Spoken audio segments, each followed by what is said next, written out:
Okay, we're still here, Lagos, and of course, time for Dailies today, part 2. Radio 99.3 Nigerian. I'm Kofi Bartels. Good morning to you.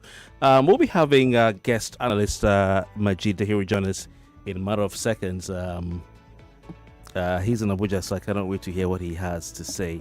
And of course, you can be a part of the conversation as we're looking at today's papers. I know we don't always have time to take calls by 7:30, but we'll try our best today. 0201-277-0993, 0201-277-0993, and of course 0201-4657-190, 0201-277-0993, and 0201-4657-190.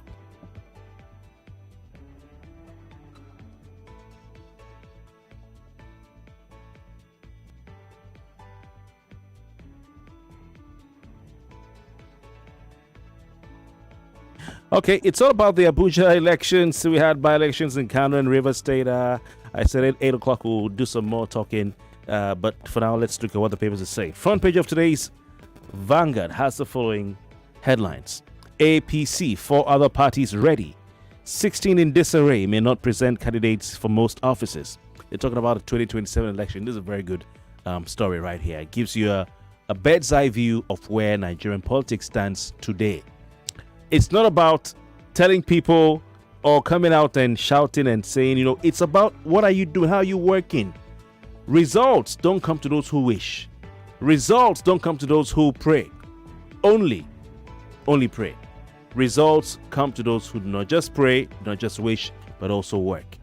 All right? So it's very important. The same in life, it's the same in politics. No matter how bad you are, if you work hard, all right, you achieve results. No matter how good you are, if all you do is pray and sit down on your bum, you will not achieve results. Okay? And this is what Vanguard is letting Nigerians know. You have the parties who are working hard, and then the parties who are just wishing and hoping Nigerians will fight for them. And you have the Nigerians who are working hard, and you have those who are sitting down hoping the parties will fight for them. It doesn't work that way.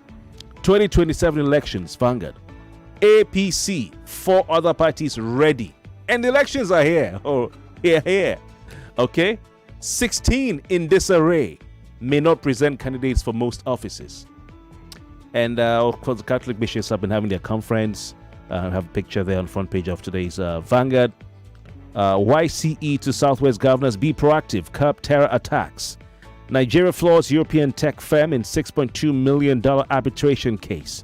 2026 Electoral Act. We engaged AGF, INEC, CSOs, development partners for 2 years before enactment, National Assembly. So that's why maybe some of these development partners are not saying anything. Why previous governments struggled to resolve impasse with ASU, others, federal government. Trump hikes U.S. global tariff rate to 15% after court ruling. Don't vex. Okay. Raw materials export soars despite push for local processing.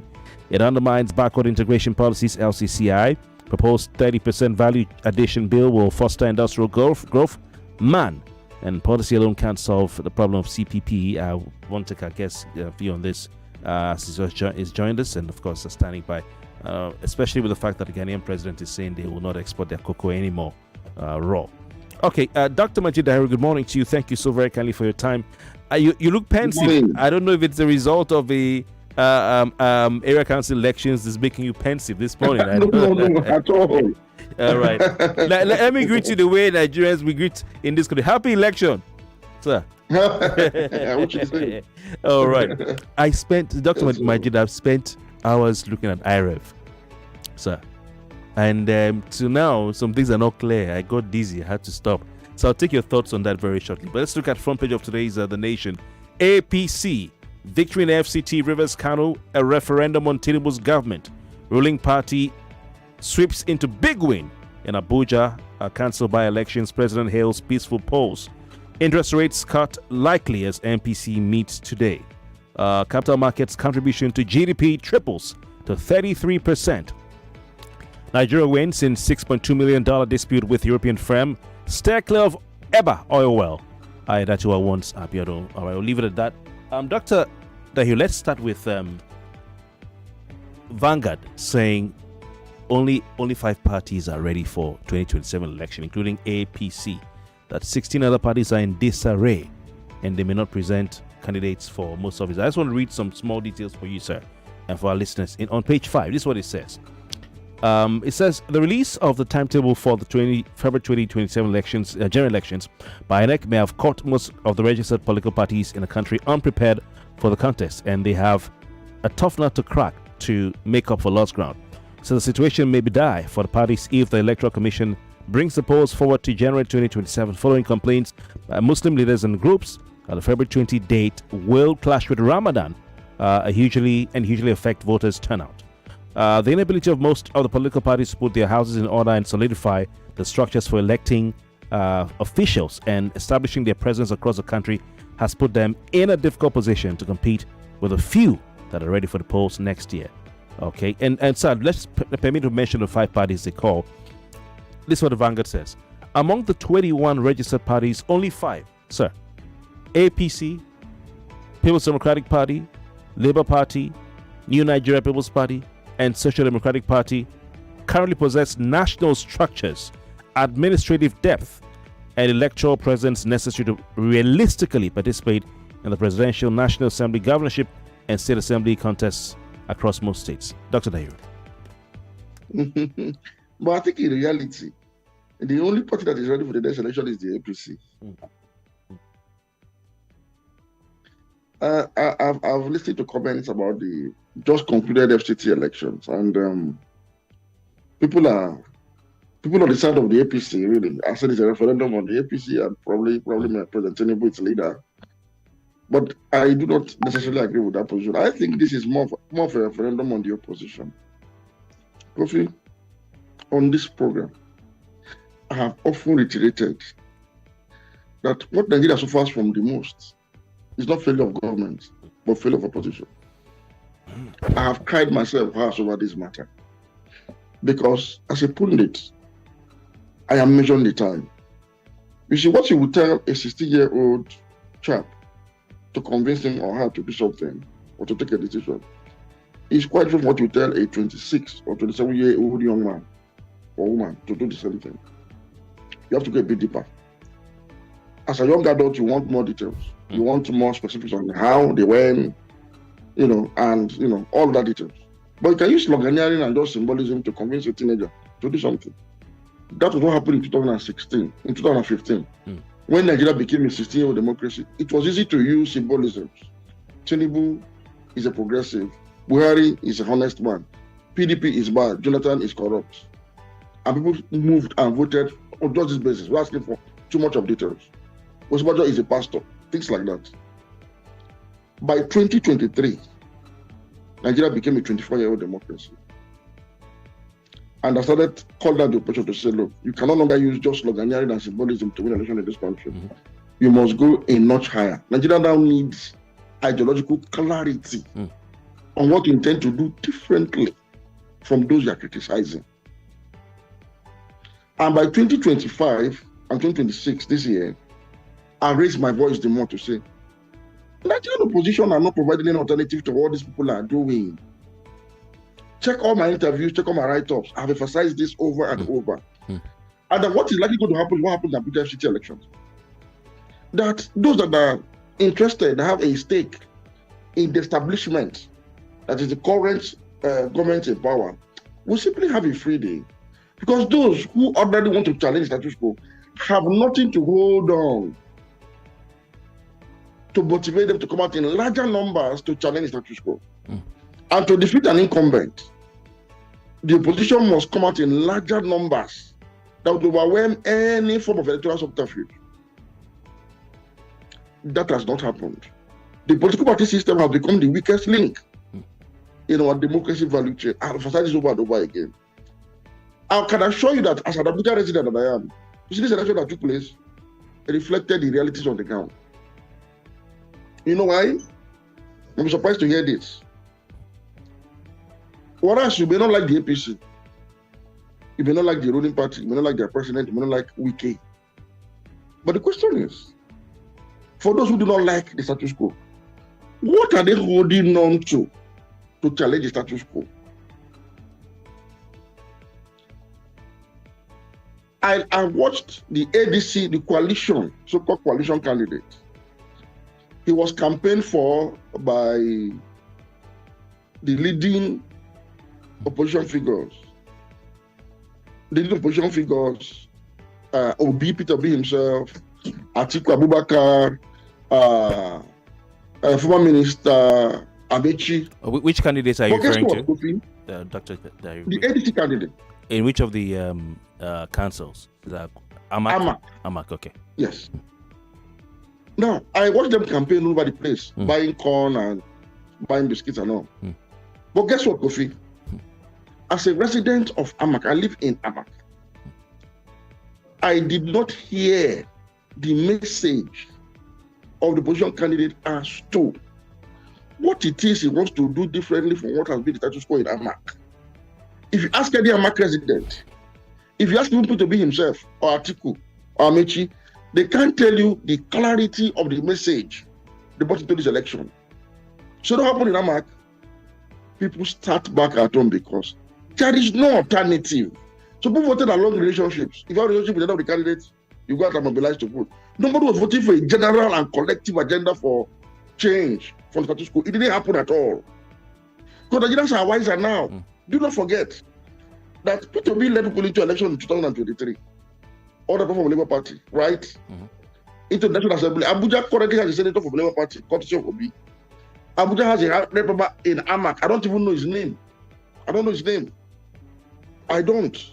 And that should tell you much about their underperformance. Tell me what it is that these people have done excellently well. That you cannot go back to the same people that voted for them the last time to say, come out more and vote for more of these kind of people. What is when the Labour Party guys started to fail in opposition, I cried out to say, this will trigger apathy among Nigerians who may begin to think that all politicians are the same and that there is no difference. And that it will take much more than just words of the mouth to go and get them out again.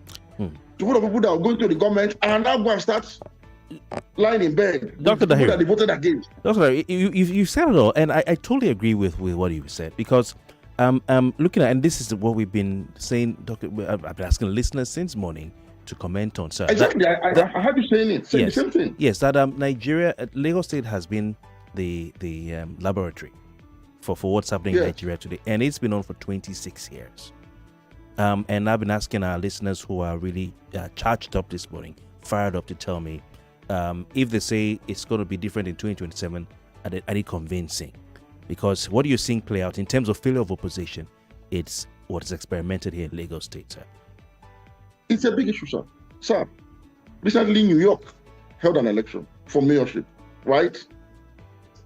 You heard of a Mandami, a young, if you like, struggling young man sitting in Nigeria. I could tell you what the guy said he was going to do if he becomes mayor. I sitting in Nigeria and just following him on social media, I could tell you the clarity of his message. Some of them are very extreme, very extreme. But he had a message. Madam declared first that government can solve all problems. Simple. And that as mayor, he's going to even influence the reduction in the price of groceries. He said he was going to use his power to bring down the rent in New York.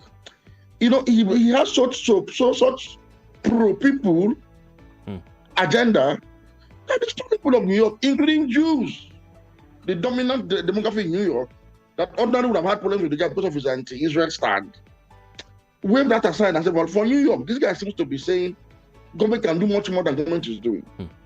The people power that he was able to mobilize and inspire defeated Donald Trump, defeated all of the other heavyweights in that city to elect him as mayor, a Muslim, a minority. That is the power of ideas and conviction. Something that the opposition of Nigeria has lacked forever. I was saying that the APC and President Tinubu, let me say it again today, I've said it before, in my column of last week, I said it to you, I wrote it down, that President Tinubu is going to the next election as the most unpopular incumbent president in the history of Nigeria, but emerged victorious with a wide margin of vote because of the failure of opposition. I've said it severally. So again, I want to ask any Abuja resident, what was it that the candidate of the coalition that wants to challenge Tinubu brought on the table What was it? What was his tax reform policy? What was his idea on land management system in AMAC? What are his basic ideas that would have resulted into a paradigm shift in terms of saying, okay, this will serve us better than what we had before? There was no message. Yeah. It was not there. All we saw were people moving up and down and campaigning for him. And they didn't say anything. That was, you can't synthesize anything he said. And you know why I'm saying this? Abuja is such an enlightened place. AMAC particularly. It's made up of working class people who are willing to vote outside of their ethnicity and religion to vote for the right cause. I've lived there long enough to know this. So in the moment that democracy works in Nigeria, it's AMAC, it's Abuja. True. But that advantage has not been taken by the opposition to improve and consolidate our democracy by providing an alternative, not one. How do you go to win an election? So people don't come out and vote against people because they hate Tinubu. No.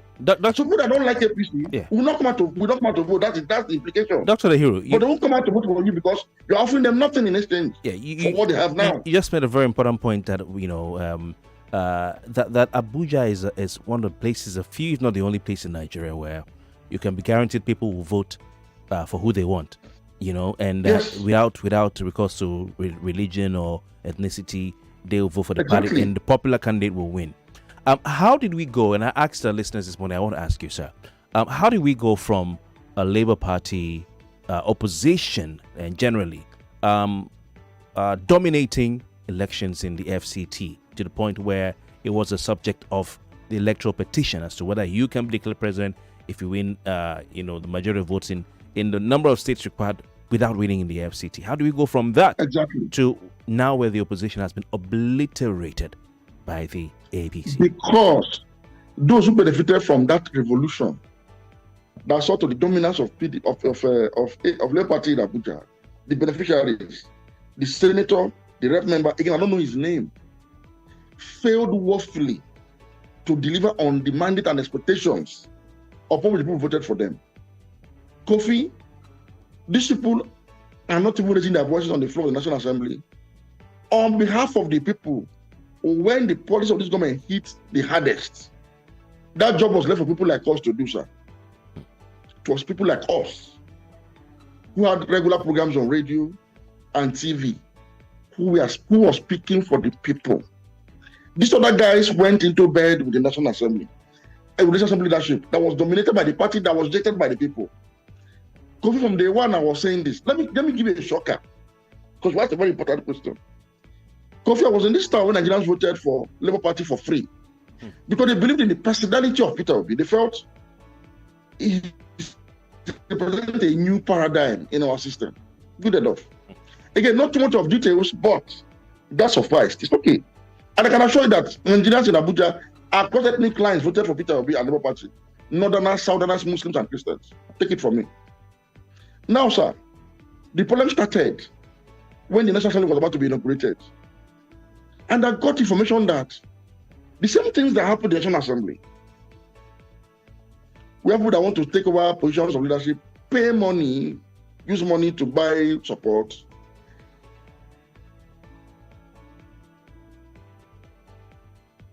Like, no. This is the beginning of corruption, of corrupting you, because ordinarily you should not participate in such a scheme because you didn't spend money to come here. The people, sacrifice their sweat and their blood to get you here. You should not participate because they compromise you. That was the beginning of the end. I wrote about it. I screamed. I got in touch with leaders of the Labour Party to say, your members in the National Assembly are selling out. And that it will make this party lose momentum going to the next handful of elections. Ordinarily, what should have happened is that the Labour Party members in the National Assembly should have been excellent, should have been distinguished, should have been very honorable. So that by now, sir, you would have known as a broadcaster yourself that the Labour Party MPs in the National Assembly don't take bribes. They don't participate in anything that is anti-people. They are always for oversight. They write minority reports. We are others want to compromise. Some of these attributes would have been solidly identified with the Labour Party.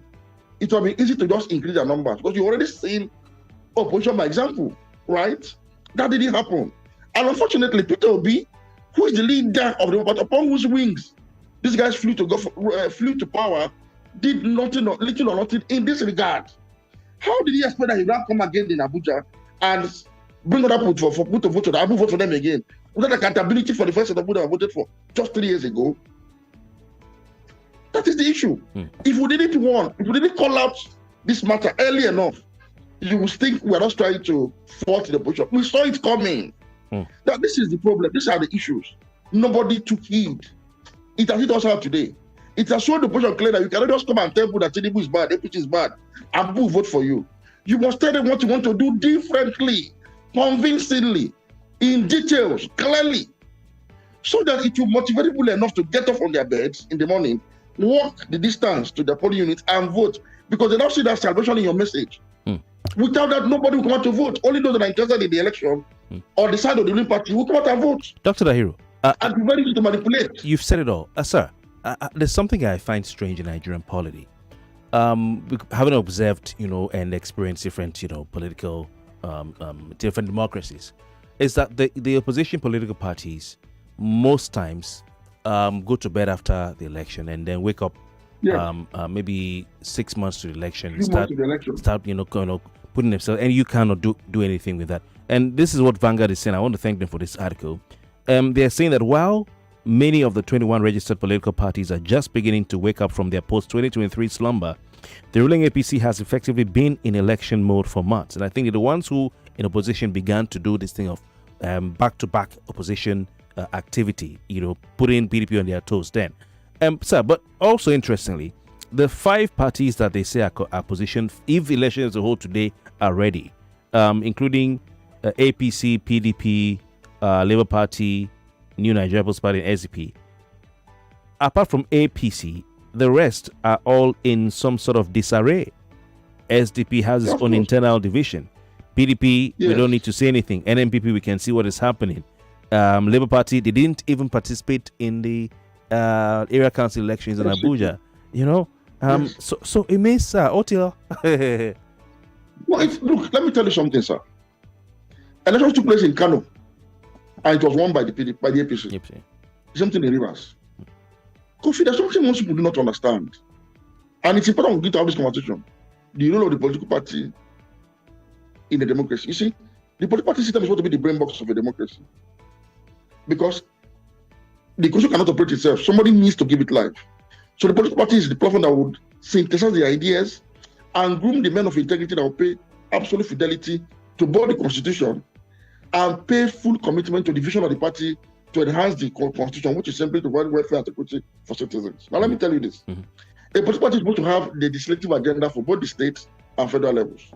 Meaning, for instance, going to the election in Kano, a political party that is serious to defeat the APC in Kano would have his own legislative agenda. What are you going to tell the people you're going to do as a state House of Assembly member? What does the party have at that level? You campaign with it vigorously, convincingly. What is your federal legislative agenda? How do you think a legislature should be run in Lauta Constitution that is not being the case now? So what do you intend to do when you come in as, doesn't have even media agenda? How do you think the media in Nigeria should be regulated or regulated? They don't have an agenda for every aspect of our national lives. So once you're going to an election, you activate all of it. Sir, the ADC that is posturing as the major opposition party in Nigeria today does not have a manifesto. ADC. So it went to this election. Did you say ADC, sir? It does not have a manifesto. Sir, you took the words out of my mouth. I was about to ask for your comments on that, next. And I'm happy you went there. Because we had Bolaji Abdullahi on the program last week, and I asked him, what is the ideology of the party? You need to go online. I'll send the link so you can watch some clips. He said, I'm still working on the manifesto. He told you that. Yes. He said, I should ask about ideology, that parties need not have ideology and all that. He now talked about philosophy, and manifesto, you're right. Philosophy. Yes, sir. If you go to INEC's website, what do you see? APC's ADC manifesto, you see speeches by Ralph Nwosu and communicate. Yes. So they don't have a coherent clarity of purpose. And you're opposing the government. It's like a child that was born without a brain. It's like a car that was bought brand new without a brain box. How do you not think I will leave my house and go and file behind a party that has David Mark as chairman, that has Amechi as a chieftain, Loretta Onochi as a chieftain, Atiku Abubakar as a chieftain, and then just vote for you because I don't like Tinubu. Why should I do that? When you're not giving me an alternative solidly on what they're going to do instead of what Tinubu is doing. They don't have a manifesto. So ADC wants to do this election from top to bottom without a manifesto. But I would like to say, isn't it possible that, because they just came into this party, within a short period of time, they can put their acts together? No. Is all hope lost? Let me tell you this. When the ADC was being formed, I had a conversation with some of their leaders. And I pointed out to them, Nigeria is not where we used to be in 2015. They can come and tell us PDP is bad and we'll just cheer and vote for you. No. We saw the consequence in Buhari's 8 years of disastrous leadership. Because he didn't have a coherent document to lead Nigeria. He didn't have a vision. And we didn't interrogate that enough then. But today, Nigerians are going to interrogate you more. We are no longer a 16-year-old democracy. We are now more than 25 years old. We are young adults that are struggling. So we need more clarity. I told them, don't launch the ADC without a manifesto. A political party is usually born with the manifesto, without which it's like a child born without a brain. Because the reason you came together first were the ideas you have put together among you, there's like a coalition of the willing to challenge status quo. So as you are launching, you're speaking to the ideas they are coming with. That is the manifesto. As we speak, everybody will come on air and throw bile at everybody he wants to throw bile at. When you ask him alternative, we tell you that the committee is still working. This is almost a year since the ADC came into limelight as a coalition platform. It does not have a manifesto. It's a disgrace. If this is not failure, tell me what it is. I asked them then, I said, you must be ready to tell Nigerians what you're going to do in place of subsidy more on petroleum. You must be ready to tell Nigerians. All right. So Nigerians went to the street to protest against this policy. All right. So we have to leave it at that. Yes. But I exactly. So you must tell us clearly what you're going to do differently from what this man is doing. But all hope, they are afraid to do so. All hope is not lost. I'd like to do the ADC can get its acts together. With some of the personalities we have there. My concern is that revolution, as you put it, of 2023 was missed. Was betrayed by the beneficiaries. Yes. And we won from the beginning. And if Care is not taking the candidate of the Labour Party, they may not even see a ticket. Care is not taken, which is going to be a big blow for the election. Dr. Majeed Dahiru, thank you very much for your time. We have to go up next to news at 8 right here on 99. This is our currency. We talk, you exchange.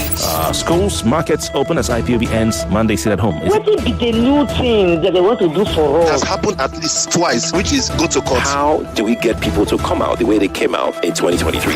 Be part of the exchange on 99.3 Nigeria Info. Let's talk.